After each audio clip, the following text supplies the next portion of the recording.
So the first step is to simply open the Canva website, and then you're gonna have to take your PDF and simply drag and drop it. Now we're gonna have to simply wait until this loads up, and then we're gonna be able to open it. Now, as you can see here, I have my PDF file, and I can simply start adding text to it.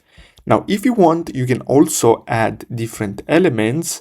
You can add more text if you want, so you can simply click on add a text box and you can simply place it wherever you want. Now, if you want, you can also upload images into your PDF file. And if you want, you can also duplicate your PDF. It doesn't matter how many times you want to do that. You can simply duplicate it from here. Now, after you finish editing your PDF, you're gonna have to simply click on the share button. Then simply click on download. And the most important thing about this is that you select PDF standard and then simply click on download, and that's all you have to do. So I really hope you found this video helpful. Don't forget